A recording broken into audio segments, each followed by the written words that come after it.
喂 ，Hello， 大家好啊！喂，咁啊，首先多謝大家啦，咁啊，對於 Gotham Cable 嘅支持先啦嚇。咁我哋頭先1點鐘啦，咁我哋咧就係將呢條 Gotham 嘅 Vintage 嘅絕版信號線咧就正式開賣㗎啦。嗱，咁啊，由於咧咁我反應咧非常之熱烈啊，咁但係咧又好可惜啦，咁我哋真係同事嘅人手亦都非常之有限啦，咁我特登咧係拍多呢一條片啊，同大家啦再講多次啦，購買呢一條嘅 Vintage 嘅呢一條嘅信號線啦嘅購買流程嘅嚇，咁啊大家可以聽一聽啦嚇。咁啊，首先咧第一步啦嚇，第一步，如果你係有興趣咧購買嘅話咧，咁首先就去翻啦我哋以下嘅 Google Form 呢一個連結先，咁咧喺連結咧開啟咗之後啊，咁你會見到啦，咁啊裏邊咧係可以 click 翻到底你係想選購啦邊一款嘅線材啦嚇，click 完之後咁啊入翻你嘅姓名啦，咁同埋聯絡方法啦，咁就已經係 OK 嘅啦。好啦，咁啊當你咧完成咗 Google Form 嘅登記之後啦，咁啊進入咗第二步就係付款嘅方法啦。好啦，咁咧當你完成咗之後咧，咁你就可以咧透過咧以下3種方式付款嘅，咁啊分別有 PayMe 啦、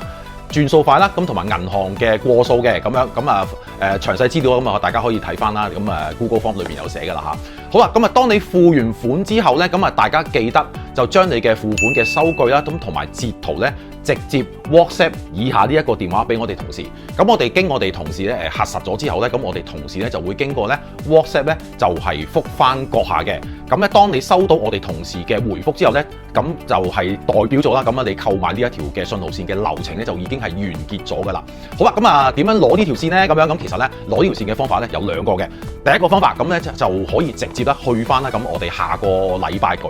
會進行嘅呢一個香港嘅高級視聽展嘅會場裏邊 F05 咁啊 Gotham Asia 個 booth 啦，咁喺個 booth 嗰度咧直接領取嘅。好啦，咁嗱如果你話喂我唔去音響展嘅喎，咁點算啊？咁我哋咧就會喺咧呢一個嘅音響展完結咗之後，咁我哋會直接咧就將呢一條嘅信號線咧